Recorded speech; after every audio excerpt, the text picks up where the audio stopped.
Before we get started, I don't know about you, but I'm gonna be having a little drink. Enjoy, brother. Is I that a hope I hope Macallan? I'm I hope I'm not offending. I'm just having tonight's a single malt actually. It's an Oban. Ah, okay. And cheers to your new Macaria speakers. Cheers, Congratulations. brother. Cheers to your channel and cheers to what you're doing. I have a great respect for it. I'm just trying to have fun. I'm just cataloging my adventures. That's all I'm doing. That's what I've gotten from your channel, and you were one of the huge influences on my decision to buy these Macarias Sound Unheard. Oh I man, pressure. Now for all I know, Well, you're gonna tear me but apart in the let's cut to next. the chase. They exceeded any and all expectations, but the way you present yourself and what you do is not a review, it's a shared experience. It's essentially it. And that's what I can get from your channel on anything. I've watched a great deal of your videos since then. And again, I'm like, this guy is just sharing an experience. Yeah, It's not a judgment thing. It's just, hey, this is my experience. This is what I get out of it. That's what this is supposed to be about, I think. yeah. Well, that's cool. Let's kick in on the Macaras a little bit. Sure. Let me let me just make sure that everything's clean and we're good to go. All right. So from what I can take it, you got the birch version. Is that right? Correct. Yes. Correct. With the floating stands. Oh, so you did get the floating stands. Yes. Ah, And there's a bit of a story about that. I was lucky enough.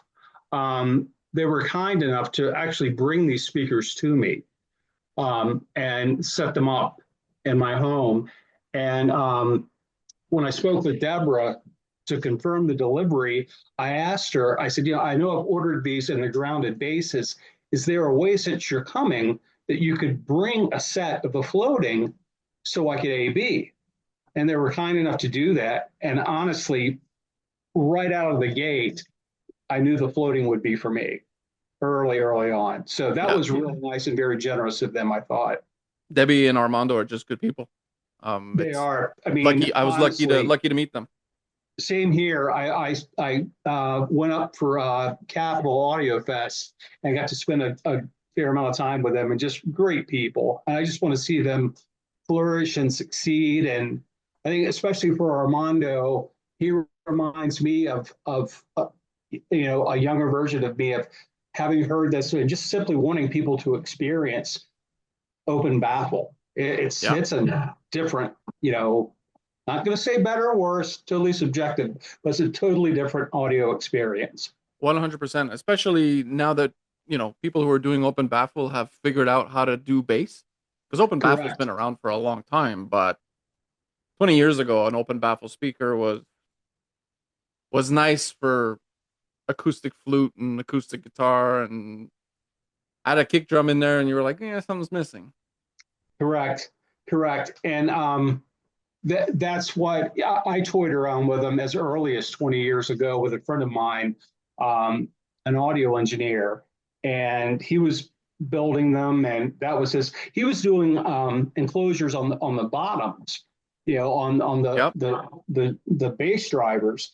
But he got some really neat stuff. I wish he could still be around today to see how far some of this stuff has come because it's to me it's amazing the level of improvement, not only in design and application, but of the components themselves. It's Yeah. just unbelievable. And I mean, speaking of components, in the pictures you sent me, so the front end that you have driving the Macarias, I noticed that you're using a carry amplifier. Correct, Carrie. Yeah, I'm using the CAD 120S. It's the Mark II, which is, I think that they implemented that in like '07, but I've had it a few years. Really, really happy with it. And I've got the SLP 98 preamp Yeah. paired with it. And really, really happy with both of those pieces. To me, they respond. They're very friendly to rolling of tubes, and that's one of the things that was a major motivator as far as diving head first back into tube world after dipping my foot in the pool with it years and years ago was the fact that you could tailor it within reason to your desired sounds and tonal control. And that's music to me, and reproduction of music. It's just a tonal thing for me. I want to hear the difference between Stratocaster and a Les Paul. Yep. I want to hear that. And you know, with a nylon string acoustic compared to a steel string, I mean that's blatantly obvious. But to get all the nuances with vacuum tube reproduction, that to me is just, that's where I've wanted to land for a long time. And I noticed in the picture you sent me that you're rolling EL34s instead of KT88s in that amplifier. Yeah, kind of different. But what I've also done is when Armando set these up, he set them up in the 4 ohm configuration.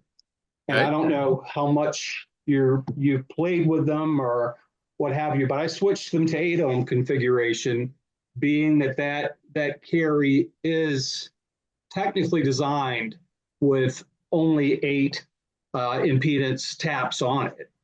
And I have to say that with the EL34s, it's even more flushed out. The Mm. mid range, the separation of voice from instrument, it was jaw dropping for me. Now I did Wow. have KT88s in the 4 ohm. When I was tapped on the 4 ohm taps, I was running were they Gold Lions? I think they were Gold Lions. Anyway, the KT88s, and wonderful, no doubt about it. But just playing around and finally having some time to really let things. I wanted the Makos to get a good 200 hours on them, Yeah. solid burn in, before I started playing, because my theory is if this is subject to change within a 200-hour window of break-in, why would I adjust anything during that break-in period? 100%. You're playing with a formula that's still changing. So, Correct. It's a temporary road, if you will. yep. So I've just gotten to that stage now. I've gotten back home off the road. I've been traveling a good bit. So now I'm getting the joy of entering, playing around, and chasing tones. Oh And yeah. the EL34s, and their tongue saw, their new production tongue saws, Yep. which I like. They were Again, perfectly fine. Nothing wrong with them. well, I think, it's hard to talk about tubes without everybody putting their armor on to defend new old stock tubes or what have you. And again, I love playing with everything. I just, um, again, I want to experience any and everything I can, but within reason as far as budget. But the new production tongue saws to me are just, they're wonderful, Yep. and really a tonal difference. And again, I want to express this, not only switching from KT88 CL34s, but switching from the 4 ohm tap to the 8 ohm configuration, and rewiring the speakers as such, because it's kind of a weird kind of adjustment on the speaker as to how you configure them to 8 Okay. ohm. Okay.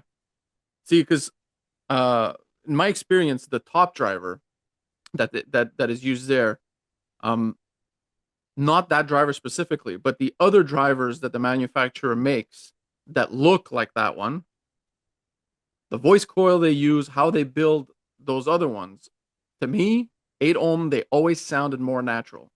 Whenever I tried that type of driver, so a paper cone, the size, the whizzer, when you put them to 4 ohms, it just felt like the drivers were being rushed, like they were being pushed a little too hard. It's not necessarily that it sounded bad. Oh, just give me 1 second. I'm having an interruption. I'm on a call. Can you close the door, please? They don't want to be on YouTube except when I get on a phone call. Then, I asked them, "Hey, you want to come be in a video on YouTube?" They're like, "No, no, no, no, not Mhm. interested." But as soon as I get on the That's phone with someone, they walk in. funny Um, how that works. yeah. So I mean, even though this driver is different than the ones I've had in DIY speakers, the material is the same, although the suspension is slightly different and the configuration inside is different. It's not the same driver. Um, but I would tend to think that the character of the driver would still be happier on an 8 ohm load than compared to a 4 ohm. And all right, here, Yeah, let's go down this road while we're at it.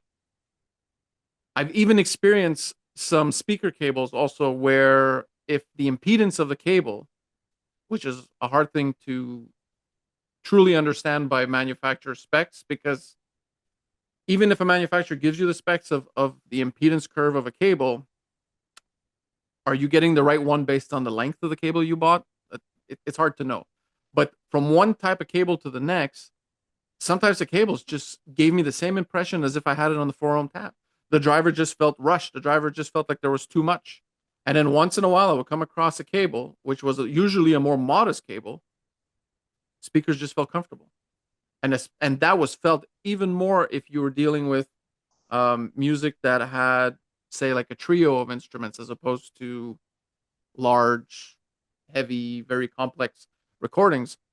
So it to me, I can relate to why you say it would sound you prefer it on an 8 ohm tap. That I'm not surprised. Well, with that being said, I'm going to go back to the KT88s after probably a week in this configuration. And I just ordered an octo of KT120s. Oh, I called Carrie, and this tube amp was designed primarily for KT88s, but I spoke with their lead engineer. He said, no, 120s will be fine, and you'll probably notice a little more bass bloom, yeah, I would expect. which made total sense to me. And that's kind of what I would like to see if I can get out of there. Again, tonal values. So I would love to catch up with you again and let you know, circle back around. And not only that, but after I don't think I've heard the EL34s in both configurations. Definitely love the 8 ohm tap. So it'll be interesting to me to switch back to the KT88s and Hmm. go into 8 ohm configuration, and certainly the one or 4 and 8, and do the same with the 120s. Because the Macos to me, Macarias thus far have been very responsive to change, Yes, very transparent. which I love. And in my experience, speakers that are that revealing of change, as you said, tend to be very, I hate to use the word neutral, but unobtrusive. Yeah. I would say no, there's just not a characteristic. I mean, the Yep. Makos to me, the Macarias are just, if I had to describe their characteristics, incredibly open. That I don't know what other way to say it than that. And the realism is just jaw dropping to me. So since you mentioned realism, this was one of the questions I wanted to ask you, and just so that we can put context around what you value as realism. So in terms of the audiophile side of us, Mm-hmm. there's all kinds of characters to the sound that audiophiles look for. Some people look for soundstage. Some people look for tone of instruments. Some people look for dynamics. Some people prioritize bass. There's still bass heads amongst audiophiles, guaranteed. Um, I think we all change over time as to what it is we prioritize in the sonic character that we like. So if you had to prioritize or what your values are today in terms of the audiophile stuff, what would that be? I have an idea based on what you said so far. It sounds like tonality of instruments is something that you value very highly. But tell me a little bit about that so that it gives me a good idea of to you what realism is when you listen to your system. Okay, it's funny you tapped on that because I had an experience today that was, I can't remember what track I was listening to, but a track I was very familiar with. And there's just one moment, and the drummer hits a crash cymbal. And I heard it today in this configuration. I'm like, that's a China type. That's a China type cymbal he hit. That is not a crash cymbal. And that is the first time I've ever experienced that on a track that I knew back and forward. So that to me, again, these are tones that I just absolutely love, that I feel like I've been maybe deprived of in other Yeah, attempts. Or it's just never been revealed in the recording. So yeah, fascinating. in answer to your question, that's an example, not an answer to your question, but as far as what I look for, is that again the basic? You're asking what I looked for in Macarius, or No, basically, Yeah, I guess you could say it is what you look for, but in a sense to you when you listen. If you would go to listen to another pair of speaker right now to compare to the Macarias, what would be the first elements on the audio file description of the sound that you value? So you just mentioned the tone, the tone, the timbre of the instrument seems to be something that is up there in your values. Whereas, for instance, some people it's the soundstage. They just want to feel like a soundstage is enormous around them, far deep. Um, and oftentimes those people are just clueless as to whether the guitar is a Gibson, a Taylor, a Martin. Like they wouldn't know and they don't care. To them, it's they Correct. want to feel And no surrounded. harm, no foul. No Right, harm, no exactly. foul. Everybody's got their own thing. So when you mentioned that the Sure. Macaria sounded so real to you, terms like their realism, I was curious to see if or, is it to you realism in terms of how an instrument sounds? Is it how spacious it feels in your room? How you feel like you're on stage with them? Because see, this is like, while we're on the topic, I'll branch off a little bit here, and Sure. I'm gonna weave. I'm with you. I'm in the sidecar. Um, this is where I find some people are funny when they start describing their soundstage and they're like, "Oh, I can feel like the drummer's over there," and I'm like, "Okay, well, first of all, you do realize that that is all the audio engineer who decides based on phase and tracking Yeah, this and was can choose where recorded they in are, mono and then transferred to stereo. You have to understand right?" that. And then I repeat to them, I said, "So where you're sitting right now, what you feel, said like aside from the audio engineering stuff, you're essentially the microphone." Correct. And they That's a go, great way to they go, put it. "What?" I go, "Yes." So what you're hearing, your perception, you're not in the crowd right now. You are the microphone. You Correct. are like that. So then if an audio engineer doesn't play, well, there's also a play based on the microphone's configuration itself. There's, what the preamp is set to. There's a lot of factors. But if no audio engineering would be done, everything would just seem like everything is right in front of you because a microphone for a singer is right in front of them. A microphone for a kick drum is down by the kick drum. There's microphones up near the snares and so on and so forth. Oftentimes, a microphone will be close to a guitar's porthole. So this is where I find it fascinating, where people don't realize what a soundstage is. They think that, oh, I can feel everything. Well, yes, but that's a game. It's someone's playing with you, which is why some recordings you feel that, some recordings you don't. It all depends on, well, that you don't. You always have a soundstage, but what I mean is Correct. saying that the singer is always center, that's a decision. Because someone could choose to put the singer in the far left or the far right or um Correct. yeah. Yeah, I think the overwhelming majority of tracks that most people that are known to mankind were, the desired uh, point for the engineer was to put that vocal in the center. I mean, and I think a lot of people that's what they look for in a soundstage. It's like, is it right in the center? Am I? So with that being said, going back to the question, as much as I mentioned about tone, my what I love about the Macarius the most is for the first time ever, I do not walk into a room where two speakers are playing. Mm, I walk into a room where music is being performed. yep. That is the easiest way I can explain it. Um, but it's only easy to understand if you've experienced a lot of live music. And I'm talking from small clubs to, I mean, someone playing guitar in a room with you to, arenas, what have you. I'm kind Yep. of on the ladder on the arenas, but I walk into my room now. And again, you're going to hear it obviously outside the room, but when I walk into the room, I'm not going to tell you that I can't hear some projection coming from the actual speakers themselves, but I enter a room where it's just a performance. It's just the way it's distributed would the distribution of the sound to me is like no other experience I've had. Wow. That's a heck of a compliment. I've never experienced it. I mean, and like I said, I played with open baffles. I kind of got a little sense of that years and years ago and vaguely remembered that jaw dropping moment. Oh, wow, that's what this is all about. But it made sense to me because in theory, if I'm going to record you playing guitar and you're playing through a, I don't know, let's just say a Marshall stack or what have you, that's an open box. There's not a cover on the back. Right. And I'm trying to reproduce that sound. So if I'm trying to reproduce that sound, but I'm putting it back into a box, I've kind of gone backwards. I don't know if you've tried, like before when I was weaving and discussing soundstage and how people, or they're sitting in a sweet spot, are essentially the microphone.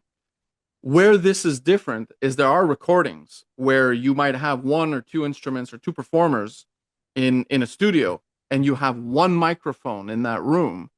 Those recordings with open baffle speakers are simply jaw dropping. Oh, there's some old jazz stuff that I've got that is mind blowing because you're hearing the room. Yeah. You're Yeah. hearing the room in which they were recorded. Yep. And that room is the instrument as well. Yep. It's funny. My mother, as a kid, loved Neil Diamond. And so that stuff was ingrained in my head. And some of it, I liked Holly Holy, all that.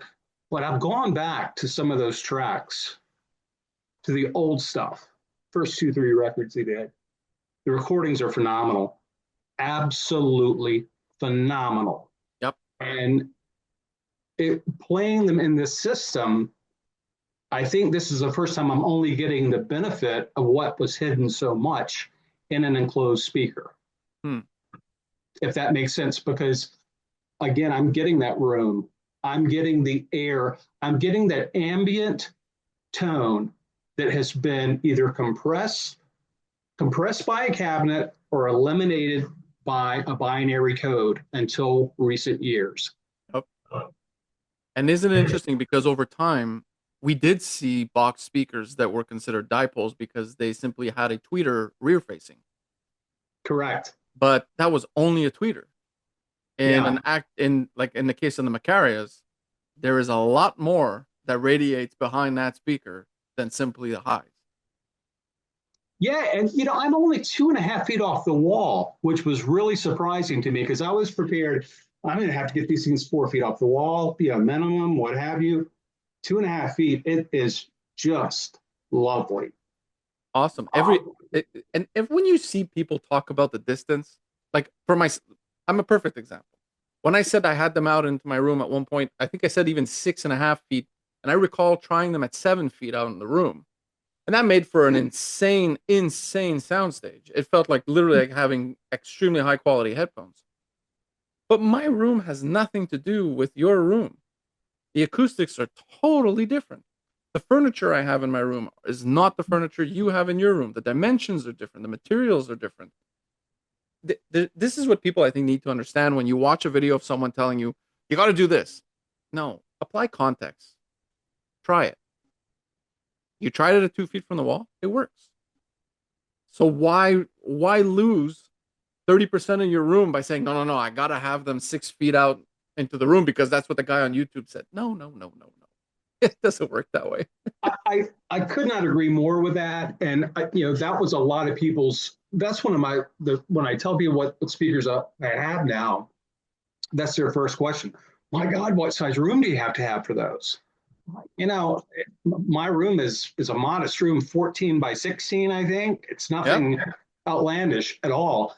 And honestly, that was what a reservation I had was, am I going to have to sit in front of these things, what have you, the positioning? Because, man, my old experience with open baffle placement was, either or with electrostatics or anything like that, it was really a challenge, and you had to have some real estate to play with experimentation. So that was a concern I had.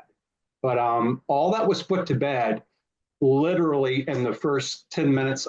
These things were hooked up. It was wow. And they were dry. I mean, they had never been. I think Armando said he burned them in for 10 hours or something. But when I say dry, they didn't sound dry. I'm just saying they were brand new. Yeah. And when you get to this line of equipment, you're going to be having a really special experience. 100%. So that's what it's all about to me. Yeah, as well. 100%. And I mean, and just to maybe give people context too, I'm just gonna pull up the pictures of the rack that you showed me. So we talked about the fact that you have a carry amplifier. You also have the carry pre-amplifier. The which one is it? The SLP 98. Yes. And I'm thinking you're using a lumen streamer. Am I correct? Yeah, that's the U1 Mini, but I did mod it with a linear power supply, the S booster. That So definitely makes a difference. yeah, that really, I got to say, I would say I got another 10 or 15% more That's out of that awesome. streamer for a really small investment. Yeah. I see that you have Um, a CD player as well. yeah, it's a rig I haven't. It's just when I stream pretty much 100% now, Okay. Cobuzz and Tidal. Yep. In the unlikely event I can't find something or a friend brings something over, I just use that as a transport. Yep. Yeah, that Um, makes sense. And I see the Prima Luna DAC. Is that your main yeah, DAC? Yeah. yes, which I absolutely love. Yeah, I'm very familiar with that. A friend of mine bought it a year and a half, 2 years ago, and we've spent hours and hours and hours and hours. Like I've had it in my I've borrowed it, had it in my system as well. It is a gorgeous DAC. The tone that comes out of that DAC is just beautiful.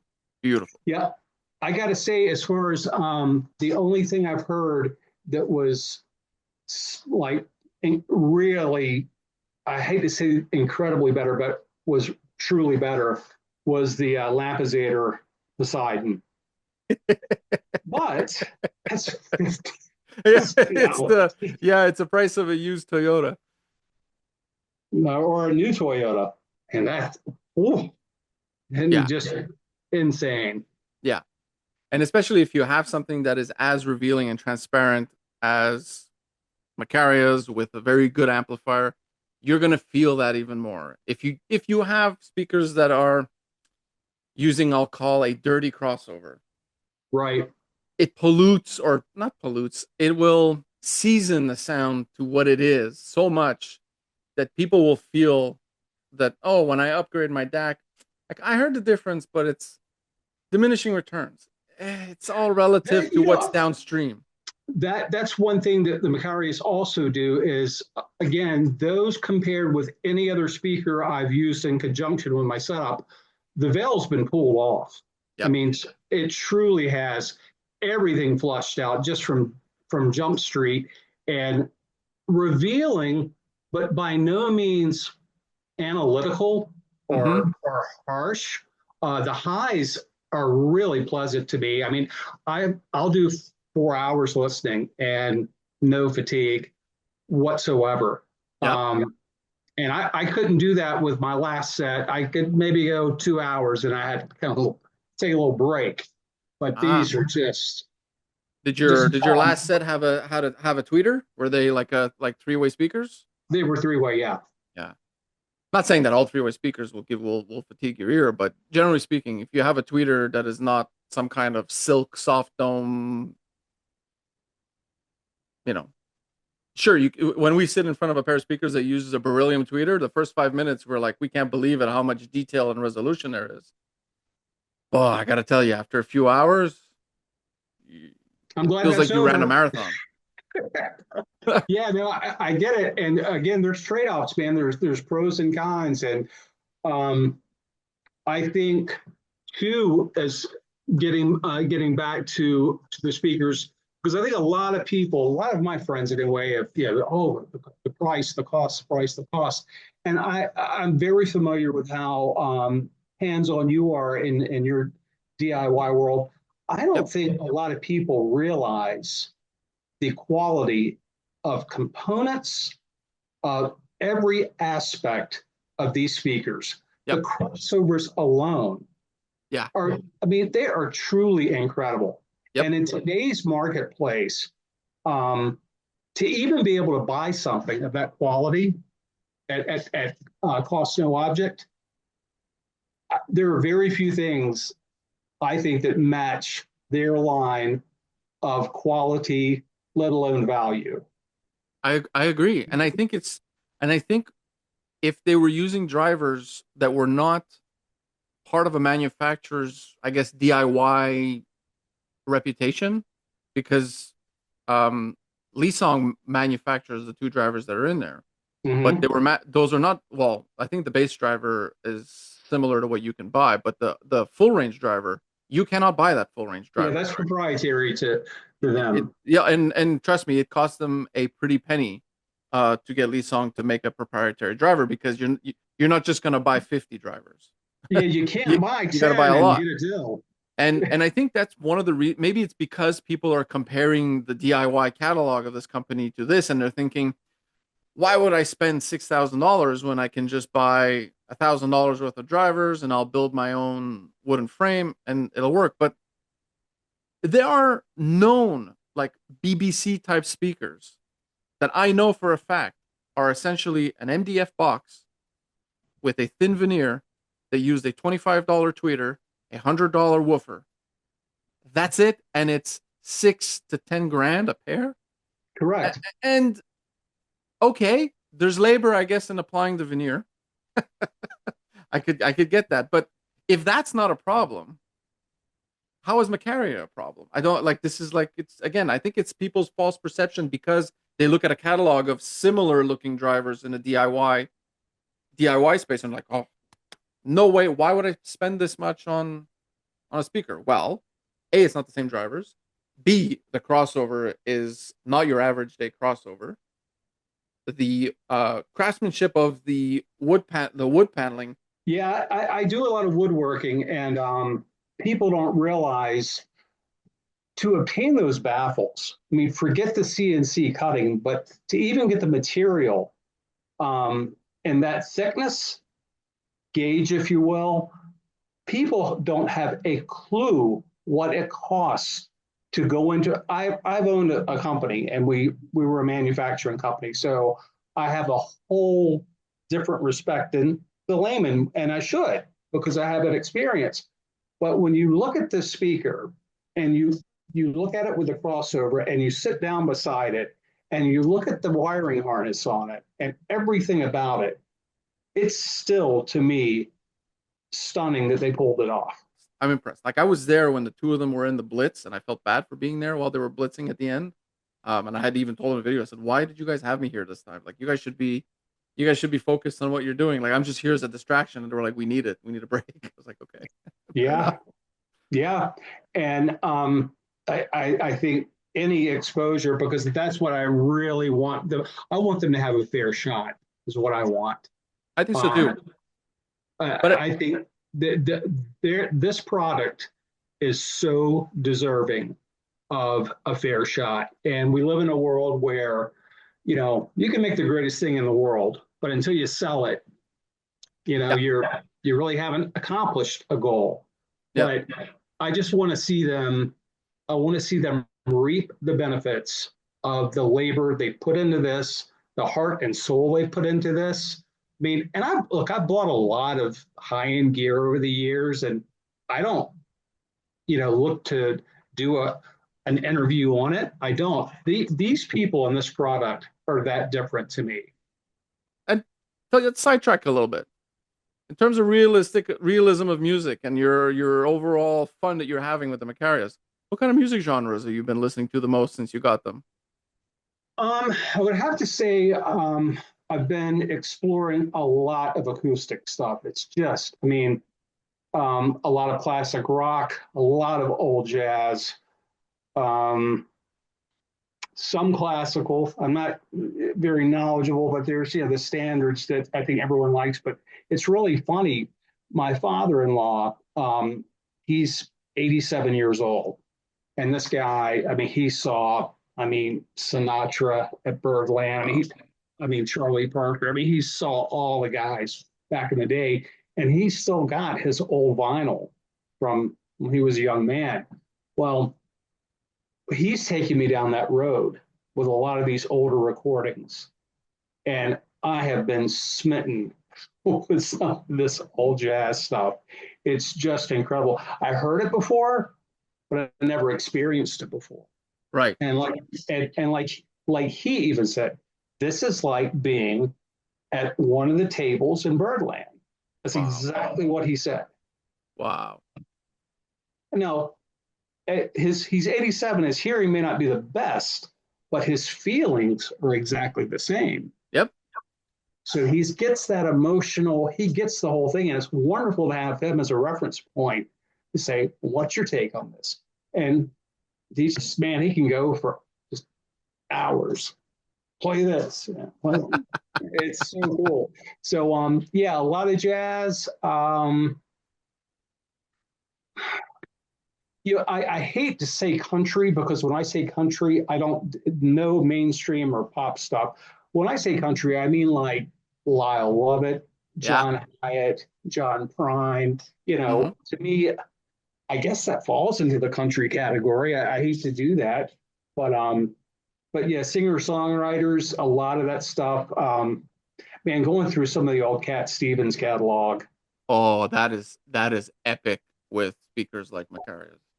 it's Epic. magic, man. Yes. It's magic. Yeah. Even the newer stuff that he redid with his more raspy older man voice, you sort of feel the life experience that he has now, and even in those recordings, it's yeah, I agree. Cat Stevens with the setup you have, I can picture how great it must sound. And a tip of the hat, anything by Mark Knopfler or Dire Straits is Absolutely. just, I mean, Absolutely. if people want to experience soundstage, if Yeah. you if you want to know my definition of soundstage, you and your friend Yeah. from from every street, Oh put yeah. that on and climb in to the dobro. Yeah. Yeah, It's absolutely scary. amazing. Me, it's up there along with Telegraph Road. Telegraph Road it's a ride for 12 minutes. I think it's about yeah, it's about a little over Yeah. 10 minutes, isn't it? And Yeah, then those and then go right into private investigations. And absolutely. it's just like, man, I miss, where's all this stuff been? I It's know. all revealed now. Yep. Everything's been chased out of the bushes and into my little room now. There are tracks to me that if I listen to those tracks at the right time in a mental state, I have tracks that still bring like water inside my eyeballs 1 out of 3 times that I listen to them, just because of the connection I have to those tracks, because of what those tracks bring back in terms of memories for me. Anyone who has tracks like that has music that brings out a level of emotion. Not every time you listen to them. And I'm not talking about listening to them in the car while you're driving to work or no, that's not going to bring an emotional response. But when you have those moments where tracks that remind you of certain times in your life that have come and gone, but those are like gateways to those memories. And you have those moments where I'm not saying you start bawling your eyes out, but you have that little bit of, I'll say, irrigation that starts happening in the bottom of your eyeballs. If you've experienced that on a relatively regular basis, at least a couple times a year, I think you owe it to yourself to one day look at something that is in the realm of hi-fi, and you'll see what those emotional reactions, how amplified. Man, very few drugs do what hi-fi does in those moments. I could not agree more. I want to share one little tidbit with you with the Macarias. In 90 or 91, I saw Katie Lang. I can't remember. I think it was 90. Anyway, it was the Ingenue tour. And it was a small little theater. It was beautiful. And it was right around Halloween. And the band was in costume. But Roy Orbison had just died 2 weeks prior. Okay. And even though it was the Ingenue tour, she had the single Trying that they had done, which was just a big hit back then. You're too young to remember this, but in the show, she comes out. House lights are all on. She walks out on the stage and she says, "I haven't done this since we lost Roy. Bear with me. I'm going to try." And a cappella, she did Crying, Wow. and it was everybody in there was streaming. Yeah. I played their version together a few weeks ago on this, and it was just like, I can remember the smell of that room. Isn't it amazing how that gateway, that song created for you through your experience of your system Yeah. made you remember the smell. It'll bring the smell, it'll bring the feel, the touch. Um, I get to re-experience um, Christmas Eve nights at my grandmother's house from when I was a kid when I play the original Nitty Gritty Dirt Band album on my system, Wow. and that's what it does for me. And some nights it just puts a smile on my face, and some nights there's a tear that rolls down, just depending on where I'm at, Sure. and that's priceless. I find that's priceless. I think it's so healthy. We live in a world where we're just so engulfed and saturated with artificial everything from our food to our news to our politics. I don't care what it is, Yeah, sports, everything. It's just fucking artificial. yeah, Forgive my language. I don't like to yeah, curse a lot. But when you are, when you discover that you can reignite and reawaken a lot to way emotion yep, or memory, yep. I can't put a value on that. Thank you so much for taking like an hour and a half, 2 hours out of your time to do this. This was great. This has been an absolute pleasure for me, brother. Man, likewise. And if I'm in your neck of the woods, I will gladly ask you to show me where to go surf fishing. Well, you just show up to my house, man. I got all the gear, anything. You jump in the Jeep and we go. But let's stay in touch for sure. And 100%, definitely, man. okay, brother. Mark, thank you very much. Thank you. Be well. You too. Take good care, man. All right. All right. Cheers. See ya.